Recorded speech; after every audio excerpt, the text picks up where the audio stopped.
ഒരു ചായ കിട്ടും. നമ്മൾ ഈ പലരും ദിവസം 3-4 തവണ ചായ കുടിക്കുന്നവരാണ്.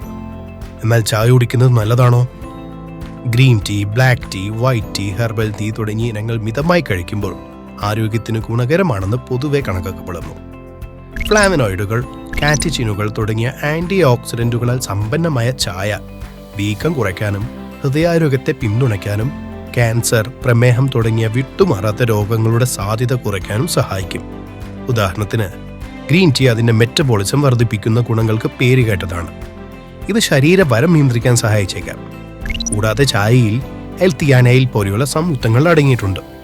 ഇത് പലപ്പോഴും അസ്വസ്ഥതകളില്ലാത്ത വിശ്രമം പ്രോത്സാഹിപ്പിക്കാനും മാനസിക ഏകാഗ്രത മെച്ചപ്പെടുത്താനും സഹായിക്കും. എന്നിരുന്നാലും ചായ എങ്ങനെ കഴിക്കുന്നു എന്നതിനെ ആശ്രയിച്ച് അതിൻ്റെ ആരോഗ്യപരമായ ഫലങ്ങൾ വ്യത്യാസപ്പെടാം.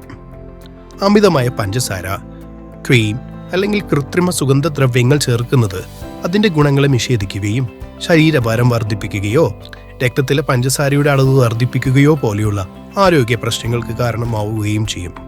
ചില ചായകളിൽ കഫീൻ അടങ്ങിയിട്ടുണ്ട്. ഇത് വലിയ അളവിൽ ഉറക്കമില്ലായ്മ, ഉത്കണ്ഠ അല്ലെങ്കിൽ ദഹന പ്രശ്നങ്ങൾക്ക് കാരണമാകും, പ്രത്യേകിച്ച് സെൻസിറ്റീവ് വ്യക്തികളിൽ. ഹെർബൽ ടീകൾ സാധാരണയായി കഫീൻ രഹിതമാണെങ്കിലും മരുന്നുകളുമായി ഇടപഴകുകയോ ചില ആളുകളിൽ പ്രതികൂല ഫലങ്ങൾ ഉണ്ടാക്കുകയോ ചെയ്യാം. മൊത്തത്തിൽ ചായ സാധാരണയായി കഴിക്കുമ്പോൾ അല്ലെങ്കിൽ കുറഞ്ഞ അളവിൽ കഴിക്കുമ്പോൾ ആരോഗ്യകരമായൊരു പാനീയമാണ്.